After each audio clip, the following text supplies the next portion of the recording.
Quando a gente para desejar um ano, né, projetar um ano na nossa vida, nós passamos por várias coisas. Primeiro, uma avaliação do que vivemos, ou seja, a referência do vivido, de onde estou e para onde eu quero chegar, né? Então, não é lá aquele negócio, o cara quer ter mais cabelo, ele compra o tônico, então ele tem que bater a foto antes do tônico e a foto depois do tônico para comparar, né, para onde ele está indo. E às vezes a pessoa quer fazer exercício, quer ficar forte, né, quer ficar malhado ou malhada, aí coloca uma foto de alguém lá, de referência, de modelo, e fala, ainda vou chegar naquele objetivo. Ou o diploma na parede, intelectualmente, fala, olha, eu quero ter essa mesma vivacidade, né, essa inteligência, vou desenvolver. A gente então projeta onde queremos chegar. Então todo o tempo nós estamos pensando, eu vou chegar naquele lugar. E o ano serve de um marco importante na nossa vida nessa questão. A gente imagina, bom, eu quero chegar ao final do ano sem dívida, eu quero chegar ao final de ano com a minha vida financeira equalizada, eu quero comprar minha casa, meu apartamento, um tanto de coisa, quero fazer minha viagem, seja o sonho que você tiver. Então a gente está num lugar olhando para onde a gente quer chegar. A pergunta que devemos fazer é, como vou sair daqui para chegar lá? Por que eu não cheguei lá no ano que passou? Talvez eu tenha chegado onde estou porque eu estava mais atrás ainda, mais distante de onde eu estava. Talvez seja porque eu me embaracei pelo caminho. Talvez eu me ocupei de outras coisas e deixei de trabalhar o processo para alcançar o que eu queria ter alcançado.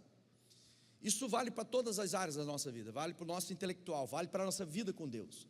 Isso vale para a nossa relação com Jesus.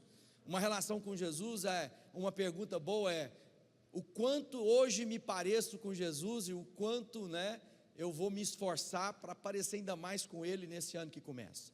E parecer com Jesus diz pensar como Ele pensa, fazer e falar como Ele fala, ter o mesmo coração cheio de compaixão, de misericórdia que Ele tem.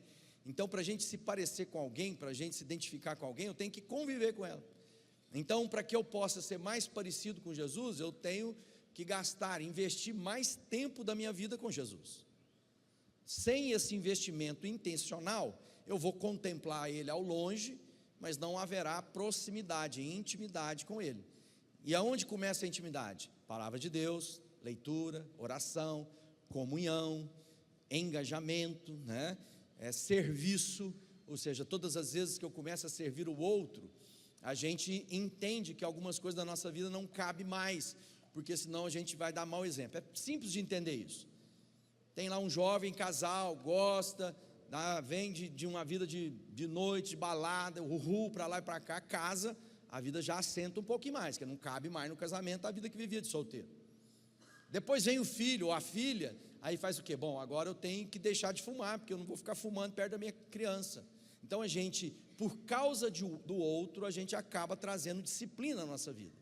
Na nossa vida do discipulado é da mesma forma. Todas as vezes que eu sou levantado por Deus para ajudar alguém, eu preciso ser um bom exemplo para esse alguém. Então, para mim ser um bom exemplo, eu tenho que olhar para o melhor exemplo. O melhor exemplo é Jesus, então eu vou me identificar com Ele, de maneira que a pessoa que eu estou ajudando nas suas dores possa ver primeiramente em mim o Jesus que eu sirvo. A primeira Bíblia que a gente lê normalmente é na vida de alguém. A gente olha para esse alguém e diz, o que tem na sua vida? Eu vi Jesus, primeira vez, dessa maneira íntima e pessoal, não que eu não acreditasse que Ele não existisse, na vida da minha mãe. Então a minha mãe se converteu e nós, os 4 filhos, vimos nela Jesus. E a partir de ter lido a Bíblia nela, passamos também agora a ler a Bíblia que ela lia. Então nós temos que entender, para 2023, esse ano, eu preciso ter um apontamento para a minha vida, porque tudo é apontamento. Às vezes a gente tem pressa, né? E a gente não precisa ter pressa, porque se eu tiver pressa indo para o rumo errado, eu vou ficar mais longe do objetivo de Deus. Então na minha vida eu preciso de orientação, apontamento. Eu preciso saber, eu posso pegar, né, já falei aqui várias vezes, eu posso pegar a mesma BR, mas se eu pegar a direção errada, eu vou para Brasília ou eu vou para São Paulo. É a mesma rodovia, mas em sentidos opostos. Então às vezes eu estou no lugar certo, mas apontado para o lado errado. E aí quanto mais vigor, mais força, mais empreendimento eu faço, vou para mais longe do meu objetivo, daquilo que Deus tem para mim. Então é importante a gente entender tudo isso na nossa história. E uma das coisas que a gente está ministrando e lendo juntos para aprender nesse ano, é sobre a vida financeira, que é algo importante. É tão importante que é o tema, por incrível que pareça, talvez você não saiba, o tema mais tratado no livro de fé é sobre dinheiro, finanças, riquezas.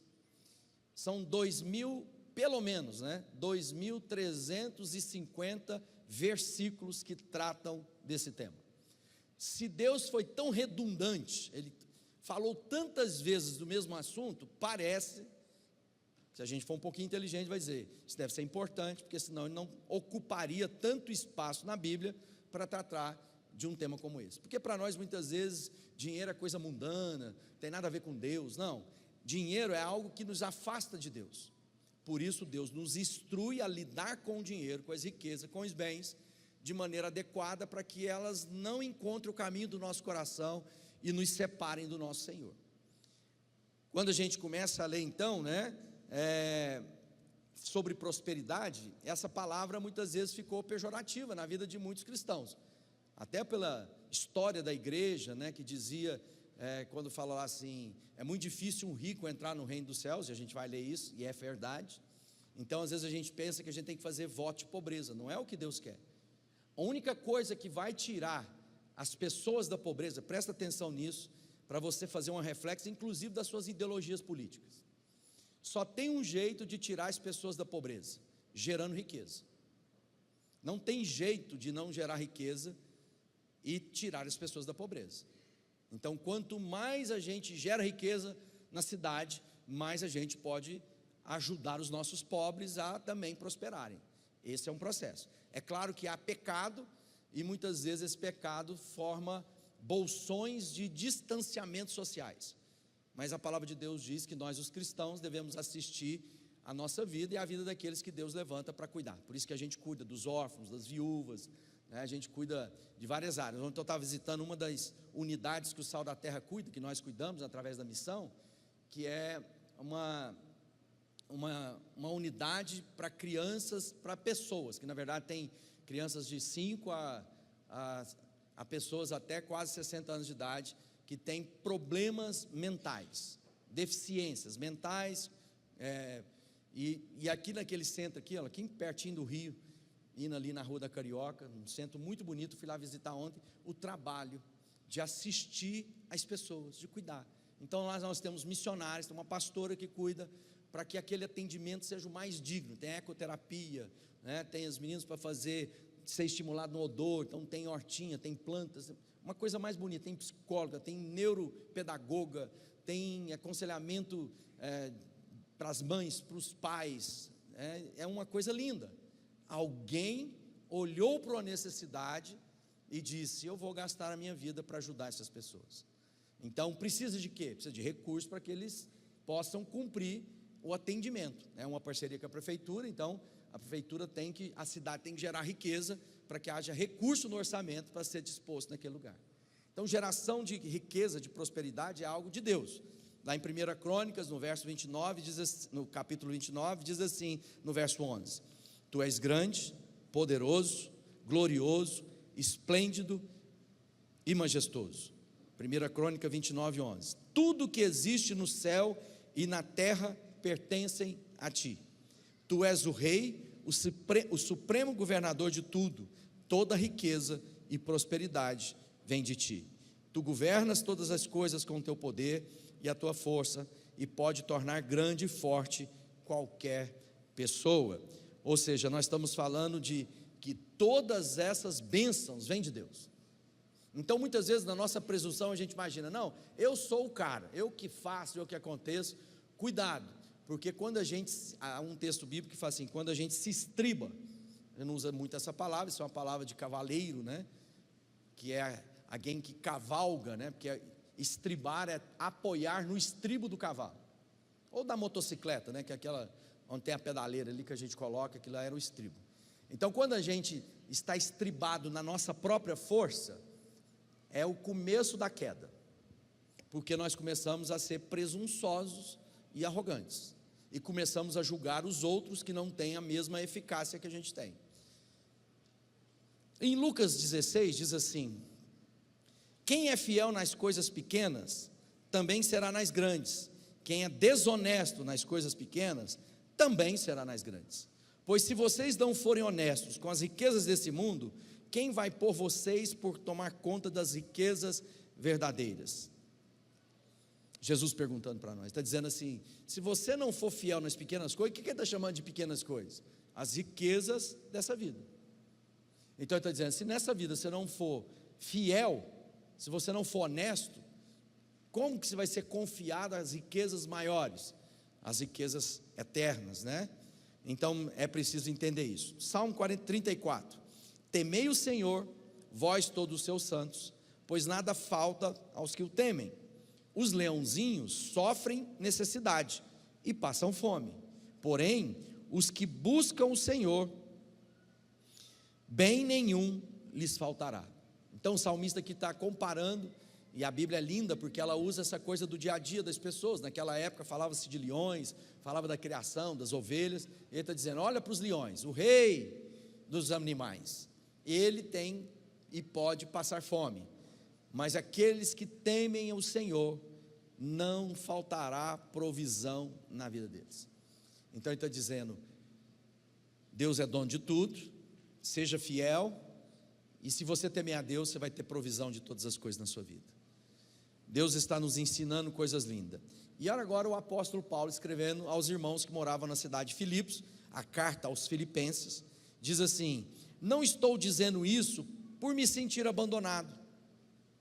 Ele estava falando sobre o recurso necessário para cumprir uma missão que ele estava, empreendendo, e ele diz assim: aprendi a estar satisfeito com o que tenho, sei o que é estar necessitado, sei também o que é ter mais do que é preciso. Aprendi o segredo de me sentir contente com todo lugar, em toda e qualquer situação, quer seja alimentado ou com fome, quer tenha muito ou tenha pouco, com a força que Cristo me dá, posso enfrentar qualquer situação. O apóstolo Paulo está falando para a gente o segredo de uma vida de sucesso. Ele está dizendo, primeira coisa, eu aprendi a passar por toda e qualquer situação. Você está vivendo dias difíceis? Vai passar. Mas também nós que podemos estar vivendo dias bons, vai passar, porque vai vir o dia mau. E o Paulo está dizendo, e eu aprendi a viver tendo falta, e aprendi a ter mais do que eu preciso. Em tudo estou contente. Então, uma palavra-chave para aprendermos sobre finanças da nossa vida: gratidão a Deus. Esse texto é aquele que muitas vezes a gente fala assim: posso todas as coisas naquele que me fortalece. E muitas vezes quando a gente usa esse texto, a gente está falando daquilo que eu quero conquistar. Posso conquistar, posso vencer. O que o Paulo está dizendo aqui é: eu posso passar por toda e qualquer situação na minha vida, porque eu sei quem me fortalece. Qual é o seu momento? Esteja contente, dê graça por Deus, porque vai passar, porque Deus vai te sustentar, Deus vai te prosperar, Deus vai melhorar. Mas lembre-se, você só pode enfrentar essas coisas se o teu fortalecimento vem da parte de Deus. Não é o quanto que você conseguiu conquistar, não é o quanto que você ajuntou na sua vida, porque isso passa, isso some, isso desaparece.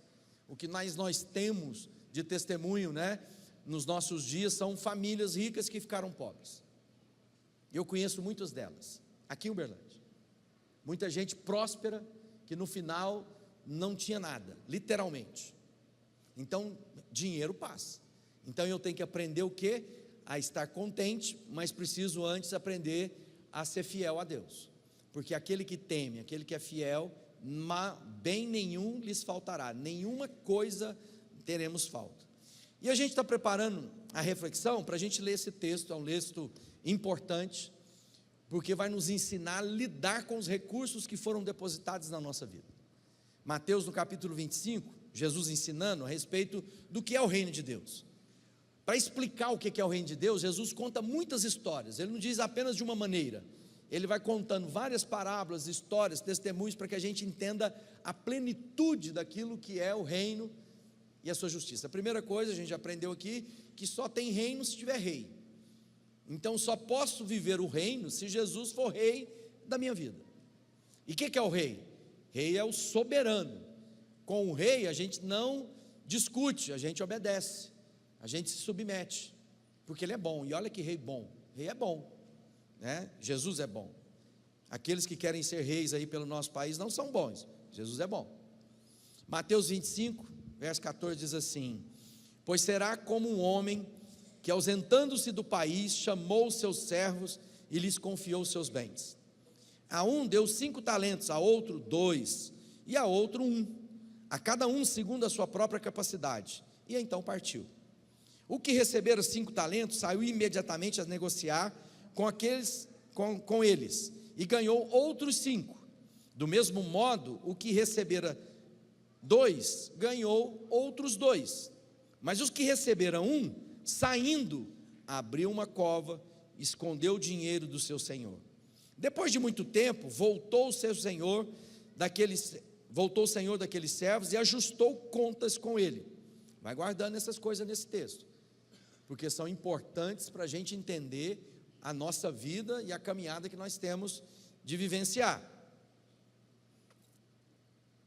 Então, aproximando do que recebera 5 talentos, entregou outros 5, dizendo: Senhor, confiaste-me 5 talentos, eis aqui outros 5 talentos que ganhei. Disse-lhe o Senhor: muito bem, servo bom e fiel, foste fiel no pouco, sobre o muito te colocarei, entra no gozo do teu Senhor. Aproximando-se também o que recebera 2 talentos, diz: 2 talentos me confiastes, aqui tem outros 2 que ganhei. Disse-lhe o Senhor: muito bem, servo bom e fiel, foste fiel no pouco, sobre o muito te colocarei, entra no gozo do seu Senhor. Chegando por fim o que recebera 1 talento, disse: Senhor, sabendo que é homem severo, que ceifas aonde não semeaste, que ajuntas aonde não espalhaste, receoso escondi na terra o seu talento, aqui tens o que é teu. Respondeu, porém, o Senhor: servo mau e negligente, sabias que ceifa onde não semeei, ajunta onde não espalhei? Cumpria, portanto, que entregasse o meu dinheiro aos banqueiros, e ao voltar receberia com juros o que é meu. Tirai-lhe, pois, o talento e dai ao que tem 10. Porque todo o que tem se lhe dará, e terá abundância, mas o que não tem, até o que tem lhe será tirado. E o servo inútil lançai fora nas trevas, e ali haverá choro e ranger de dentes. Aqui tem um texto falando sobre administrar aquilo que foi confiado a nós. E é bom a gente entender que talento era uma unidade monetária, era um valor de dinheiro, não é apenas uma característica da nossa vida como a gente tem talento hoje. Olha, como aquela pessoa é talentosa, como aquela pessoa é habilidosa, né? Não, talento é, o Senhor saiu e confiou a ele tanto de dinheiro. Para a gente entender um pouquinho desse dinheiro, porque falar de talento a gente não tem essa conversão para nós, é mais ou menos assim: 1 denário equivale a 1 dia de trabalho. O talento são 6.000 denários, portanto significa 16 anos de trabalho. Então presta atenção que esta é a quantia de recurso colocado na mão daqueles 3 servos. Um recebeu 5, um recebeu 2 e um recebeu 1. Ou seja, Deus estava dizendo: vocês vão cuidar daquilo que eu confiei a vocês enquanto estou ausente. Uma das coisas importantes de entender é que quem distribuiu e como distribuiu foi o Senhor. Não houve ali um debate entre eles, quem deveria receber, como deveria receber. A Bíblia está relatando, e Jesus que está contando essa história diz: o Senhor, se ausentando do seu país, chamou os seus servos e distribuiu os seus bens para que eles cuidassem dele. Deu 5 para um, 2 para outro e 1 para outro. Então, nunca compare a porção que está na sua mão com a porção de quem quer que seja. Seja fiel à porção que está na sua vida, porque Deus vai fazer você prosperar a partir da provisão que você tem, e não daquilo que você acha que você deveria ter, ou que você mereceria ter. Então entenda que há uma porção que Deus deu para cada um de nós, e cada um de nós vai prestar contas disso. É muito importante. Primeira coisa, entender de que o que está nas minhas mãos não é propriamente meu. Então não interessa o quanto você está administrando, tudo é de Deus. Então eu não preciso ficar vaidoso, porque o que está nas minhas mãos para administrar é do meu Senhor. Então eu vou cuidar para Ele, não é para mim. Então ele está dizendo que nós devemos ter fidelidade. Lembra lá? Se você não for fiel nas riquezas desse mundo, como você vai ser colocado nas riquezas verdadeiras? Então ele está dizendo, administre bem o que Deus colocou na sua vida. Outra coisa importante, que aqueles homens tinham um trabalho a realizar, e o texto bíblico nos chama atenção, porque diz assim: o que recebeu 5, saiu imediatamente para negociar, e o que recebeu 5, ganhou mais 5, então ele ganhou muito mais, né? Ele dobrou aquilo que estava na mão dele. Se um talento são 6.000 denários, são 16 anos de trabalho, significa o seguinte, que hoje se uma diária é R$100, então ele tem 16 anos de trabalho, um talento. 5 talentos, você multiplica isso por 5, então 10 talentos significa 160, né? 32 anos, 160 anos de trabalho. Um talento, 16 anos, 10 talentos, 160 anos de trabalho. Ou seja, Deus está dizendo, você multiplica o que está na sua mão. E o texto chama atenção que diz assim, imediatamente. Sabe qual que é o grande problema da fidelidade a Deus? É porque muitos de nós estamos deixando o que Deus nos mandou fazer para amanhã. Nós estamos sempre deixando para depois. Há um espírito de procrastinação, ou seja, um espírito de empurrar as coisas com a barriga. Eu estou sempre achando que eu tenho mais tempo, e portanto eu já recebi da parte de Deus uma porção, já entendi que isso é de Deus, e o que Ele me mandou fazer, e muitas vezes a gente está relaxado, e muita gente não está vivendo uma vida de promessas de Deus, porque vive uma vida de folga. E a Bíblia diz que o caminho de Deus é estreito e apertado, caminho folgado é o que leva à destruição. Então não tente poupar a sua vida, não tente deixar para depois, viva o que Deus tem para você, multiplique a porção que Deus colocou na sua vida, não deixe isso para amanhã, não espere o melhor momento, não espere o momento certo, adequado, é hoje. Então o que Deus te chamou para fazer, não é para você fazer no final desse ano, é hoje. Multiplica o que Deus colocou na sua mão. E agora eu quero expandir isso para o talento que a gente entende como talento nos nossos dias. O que você está fazendo com os seus dons, sua capacidade intelectual, né, com a sua força física, com a sua força de empreendimento, apenas para ganhar dinheiro? Ou você também tem colocado isso a serviço de Deus, para que cumpra-se na minha vida e na sua vida, a missão que Deus tem para nós, que é fazer discípulos de todas as nações? Por isso que a gente insistentemente fala, pega o convite, coloca na sua carteira, onde você for, você convida alguém, e compartilha o conteúdo que está lá nas redes sociais da igreja, seja um agente de Deus, na sua profissão, seja jardineiro, seja o melhor jardineiro, para que quando você for ser elogiado, você tiver melhor remuneração, você fala assim, tudo que eu faço para Deus, isso é porque Jesus entrou na minha vida. E aquela pessoa, aquele dono da casa, do terreno que você está limpando, vai falar assim, essa pessoa é diferenciada. E você diz, eu sou diferenciado porque eu sou de Deus. Tudo isso é um objetivo, seja nas suas vendas, nas suas compras. Lembre-se que lá no verso 19 diz assim, depois de muito tempo voltou o Senhor daqueles servos e ajustou conta com eles. Ontem a gente estava em casa, tivemos a oportunidade, o privilégio de almoçar com os 3 filhos. O Tiago já casou, não está em casa, então só está a Gabriela e a Elisa lá em casa, mas a gente sentou juntos, e eu estava lá conversando com eles, falei, meu filho, vocês vão aprender uma coisa, a pior coisa na vida de uma pessoa, é quando ela está sempre justificando as suas faltas com a falta de alguém.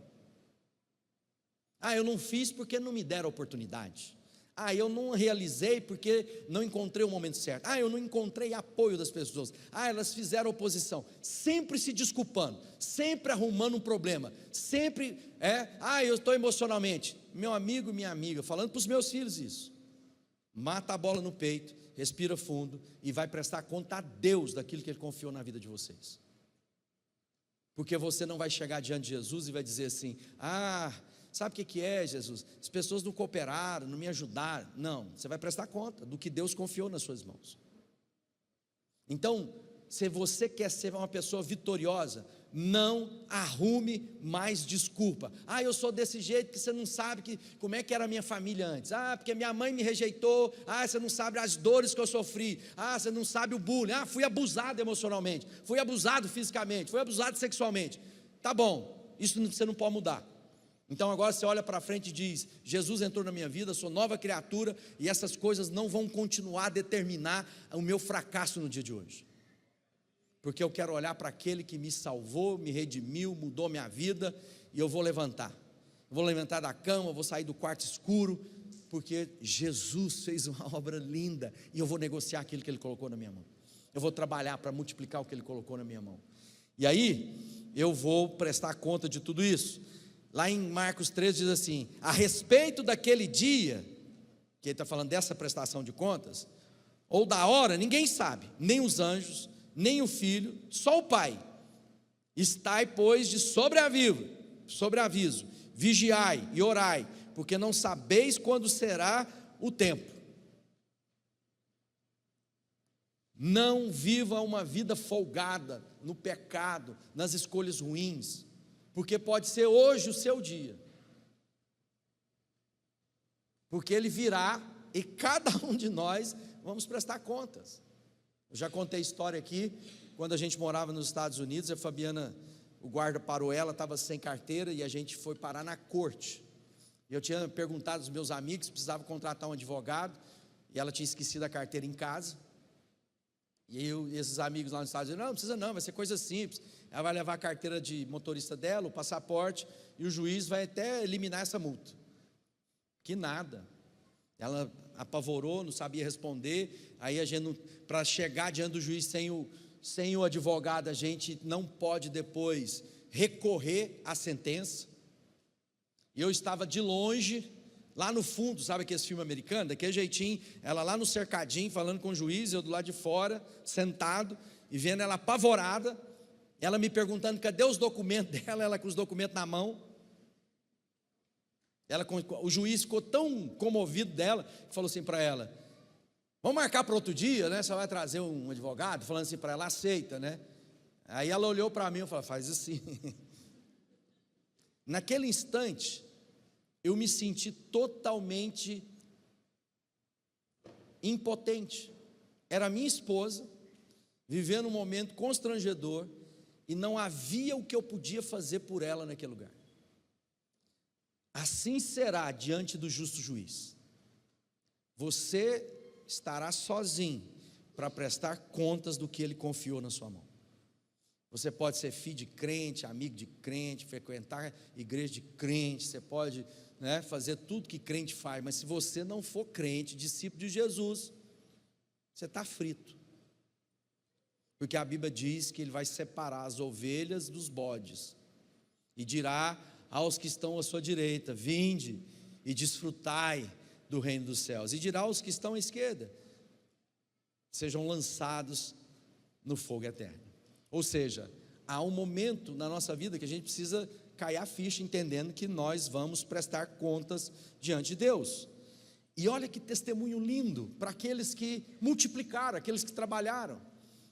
Tanto o que recebeu 5 e multiplicou por 10, virou 10, aumentou para 10, como o que recebeu 2 e que trabalhou e entregou 4. O testemunho é esse: disse-lhe o Senhor: muito bem, servo bom e fiel, foste fiel no pouco, sobre o muito te colocarei, entra no gozo do teu Senhor. Olha que testemunho de Deus a respeito daqueles homens. Servo bom e fiel. Imagina, diante do Criador dizer: servo bom e fiel, entra no gozo, no descanso, no deleite do seu Senhor. Olha que coisa bonita. Por quê? Porque eles trabalharam aquilo que estava nas mãos deles. Eles correram um risco. A gente não sabe se eles ganhou 5 de uma vez, ou quem sabe eles ganharam mais 1, depois perdeu 2, aí trabalhou de novo, ganhou, virou 7. Sei que nesse período de tempo, quando o Senhor chegou, eles tinham uns 10, não tinha mais 5. O fato é que seja perseverante. E uma das coisas que eu falava para os meus filhos e falo aqui para vocês é: seja perseverante. Se a sua vida, presta atenção que isso muda a nossa história. Se você, não interessa que profissão você tem, qual é a sua especialidade, quão bom ou ruim que você seja, se você tiver uma relação com Jesus resolvida, se você for fiel com Jesus, seja o que você for fazer, você vai ter sucesso. Pode ser como Paulo, houve momentos que tive fome, e teve momentos que eu tive mais do que precisava. Posso todas as coisas naquele que me fortalece. Então pode ser que o que você está empreendendo não funcione dessa vez, não desista, empreenda de novo. Que pode ser que o próximo é o lugar que Deus tem para você, a porta que Deus vai abrir. Não tenha medo, firma com Deus. Agora, gente que é meia boca com Deus, roda bamba, não vai prestar. O inimigo vai cirandar na vida daqueles. Ele vai levantar oposição e vai te destruir, vai mostrar sua vergonha, ele vai expor seu pecado, ele vai te desautorizar na frente das pessoas. Mas se você for de Deus, posso, vamos falar junto? Posso todas as coisas naquele que me fortalece. E olha que coisa triste, o que escondeu o dinheiro, diz assim: sabendo que és homem severo e ceifas, respondeu-lhe o Senhor: servo mau e negligente, se sabias que ceifa onde não semeei, que ajunta onde não espalhei, deveria ter entregue meu dinheiro aos banqueiros para dar juros. Aí no verso 28 ele diz assim: tirai-lhe pois o talento e dá o que tem 10. Olha que coisa desafiadora, porque muitas vezes na nossa cabeça Deus vai ter que tirar do que tem muito para me dar. E essa é uma mentalidade que está se instalando na América Latina. Alguém vai ter muito para me dar e eu não vou fazer nada. Sou cavador de buraco. Ele cavou uma cova e escondeu o dinheiro. Sabe o que muita gente tem feito? Escondido os talentos que Deus tem colocado nas suas vidas. Por preguiça, por medo. Ali o servo está dizendo: sei que o senhor é muito severo, tive medo. Então fui lá, abri um buraco e enterrei o que o senhor confiou para mim. Tem muita gente talentosa na área da música, do ensino, da pedagogia, do conhecimento. Tem muita gente, bom comunicador, bom de marketing, bom de tudo, que poderia estar ajudando no reino de Deus, mas está escondendo seus talentos, estão enterrando seus talentos, porque estão ocupados demais, ganhando dinheiro, tem muitas coisas para fazer. Porque um dos problemas da prosperidade, sabe o que é? Primeiro, a gente tem ansiedade para poder prosperar, então o coração fica angustiado porque tem que dar certo. Quando dá certo, a gente tem medo de perder o que alcançou. E depois, nós estamos cheios de desculpa para não servir Jesus, porque estamos ocupados demais desfrutando das coisas que Ele nos deu. Lembra lá? Alguém disse: não, recebi uma fazenda, deixe primeiro eu cuidar da minha fazenda, depois eu vou te seguir. Ah, alguém morreu da minha família. Jesus diz: olha, se você não está pronto para deixar tudo e me seguir, você não pode ser meu discípulo. Servo mau e negligente. E aí, Deus está dizendo aqui: servo inútil, lançai-o para fora nas trevas, e ali haverá choro e ranger de dentes. Ele está dizendo que a pessoa foi para o inferno porque não multiplicou os talentos na vida dele. Parece até que não, Jesus não fala assim, mas ele está falando. Ele está dizendo para mim e para você: trabalhe os talentos que eu coloquei na sua mão, multiplique os recursos que estão na sua mão. Lembre-se que eu e você vamos prestar conta. Não leve uma vida folgada, imaginando que você pode fazer o que você quiser. Seja fiel aos processos que Deus tem, né? Porque senão Ele vai tirar do que tem um para dar para o que tem 10. Aí o 10 vai continuar trabalhando, vai virar 22. E o outro que não tinha nada, e olha que coisa desafiadora. Tira dele, porque até o que não tem será tirado. Então ele vai ficar no negativo agora, vai ficar devendo. Deus está nos chamando à fidelidade, multiplicar as riquezas. E qual é o melhor lugar de multiplicar a riqueza? Semeando. Se você pegar um grão de milho vai produzir um pé de milho. Um pé de milho pode dar de 1 a 2 espigas. Uma espiga tem de 500 a 800 sementes. Então, quando eu planto um pé de milho, eu posso colher 500 ou eu posso colher 1.600. Se eu plantar 2 pés de milho, eu multiplico isso por 2. Se eu plantar 3, se eu plantar 4, e assim por seguinte. Então, se Deus confiou nas nossas mãos recursos, aonde o melhor lugar para fazer? Semear no reino de Deus. Então, parte daquilo que está na nossa vida precisa ser investido aonde essa semente vai produzir muitos frutos. Então, quando a gente entende fidelidade financeira, o meu dízimo, quando a gente fala assim, na igreja fica ensinando de dinheiro, ensina mesmo, porque é uma coisa importante. Porque está interesse seu dinheiro. Deixa eu dizer, Deus vai fazer com o meu dinheiro ou com o seu dinheiro, ou sem nenhum dos nós dois. Deus está fazendo. Porque muita gente semeou para que hoje a gente pudesse estar colhendo o que nós estamos colhendo aqui. Nós fizemos um grande desafio, iniciar um novo trabalho lá na Grande Marileusa, no shopping Vila Viseu, lá em cima, não tinha nada, 800 metros de construção. A igreja está fazendo 8 meses, que está lá em cima. Semanalmente já passam mais de 600 pessoas por lá. Muitas dessas 600 pessoas nunca colocaram um grão de milho para semear naquele lugar.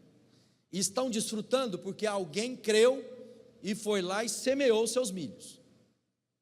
Então agora que a gente entende o processo de Deus. Deus dá recursos para que eu administre, porque o objetivo final dele não é apenas apainelar, melhorar nossas casas. O objetivo dele é para que essa mensagem que mudou a minha vida, que mudou a sua vida, muda a vida de outros. Porque nós temos outros irmãos que não sabem que são irmãos, que estão batendo cabeça, estão querendo pular de ponte, estão se matando de overdose, estão se infectando com as suas orgias, estão loucos com a sua bebedeira. E só o que tirou a gente disso? Quando nós descobrimos o amor de Deus. Aí fez da gente o quê? Gente de família. Jovem, 30 anos de idade, solteiro. Deixa eu dizer, quando eu me converti, tudo que eu queria, sabe o que era? Constituir família. Queria família. Eu tinha 20 e poucos anos quando me casei, 26 anos quando me casei. Há mais de 30 anos com a minha esposa. Tudo só foi possível por quê? Porque eu encontrei o amor de Jesus. Porque o casamento tem desafios, criação de filho tem desafios, vida financeira tem desafios, vida familiar tem desafios, mas o amor de Jesus nos sustentou em cada um dos desafios que enfrentamos. E chegamos até aqui. Espero morrer com um bom testemunho daquilo que Deus fez na minha vida. Nesse momento de começo de ano, olha para suas mãos e veja o que Deus colocou. Imediatamente, trabalhe tudo que Deus confiou nas suas mãos. Seja fiel e seja generoso, porque Deus vai multiplicar os sementes na sua mão. Deus vai produzir mais através da sua vida. Mas pensa também nos seus talentos, seus dons, na sua capacidade intelectual, como que você pode ajudar a família da fé a cuidar das pessoas. Talvez você está vindo aqui toda quarta-feira e pensa assim, vou chegar lá, está tudo pronto. Alguém saiu da sua casa mais cedo para deixar a sua cadeira no lugar certo, alguém veio cá para poder preparar a música para que a gente pudesse adorar juntos. Grande maioria das pessoas que você vê aqui são voluntários. São poucos obreiros que são sustentados por essa casa. Você pode ser um deles, um dos obreiros. Você pode ser um dos voluntários. Eu não sei o que Deus tem para a sua vida. Eu sei que você não pode morrer com as sementes que Deus colocou nas suas mãos para semear. Não morra com os talentos. Tem um lugar mais precioso do mundo, sabe onde que é? Cemitério. No cemitério estão poesias não escritas, músicas não compostas, livros não escritos, abraços não dados, riqueza que alguém enterrou, porque muitas vezes se ocupou de outras coisas. Não se ocupe de outras coisas. Busque em primeiro o reino de Deus e a sua justiça, e todas as coisas vos serão acrescentadas. Feche seus olhos. Pai, nós estamos na tua presença essa noite, porque o Senhor nos trouxe aqui para falar o coração. O Senhor conhece todos nós, o Senhor conhece nosso deitar e o levantar, o Senhor conhece o que tem nas nossas mãos, as riquezas que o Senhor colocou nas nossas mãos. O Senhor sabe os dons que o Senhor nos agraciou. O Senhor conhece aqueles que têm sido fiéis a essa porção. Talvez seja 1, talvez seja 5. O fato é que não importa o quanto, porque tudo é do Senhor. Apenas somos mordomos, administradores daquilo que o Senhor confiou a nós. Abençoa cada um no nome de Jesus. Há muitos desafios. Continue com os seus olhos fechados para esse ano de 2023. E eu quero te convidar a ser um missionário de Deus no seu trabalho, no meio da sua família, alguém que conduz pessoas das trevas para a luz, pessoas que curam feridas de outros, gente compromissada com o reino, com a pureza, com a santidade, com a integridade, que não vai dar mau testemunho. Se você quer ser esse homem, essa mulher nesse ano de 2023, eu queria que você levantasse uma das suas mãos, que eu quero orar com você e por você. Se você quer colocar os seus dons, seus talentos a serviço de Deus. Pai, eu quero apresentar a vida dos meus irmãos, das minhas irmãs. O Senhor conhece cada um de nós, o Senhor conhece tudo que o Senhor depositou na nossa vida. Que o Senhor possa derramar agora de compromisso. E acima de tudo, ó Pai, ação. Imediatamente saíram para trabalhar. Que nós não deixemos para depois do carnaval, depois da Páscoa, depois do meio do ano, mas aquilo que o Senhor confiou a nós possamos fazer hoje, a partir de hoje, no nome de Jesus. Eu consagro os meus irmãos e as minhas irmãs, que eles possam construir famílias, que eles possam ser agentes de transformação, e sejam um sinal visível do teu amor, no nome de Jesus. Amém.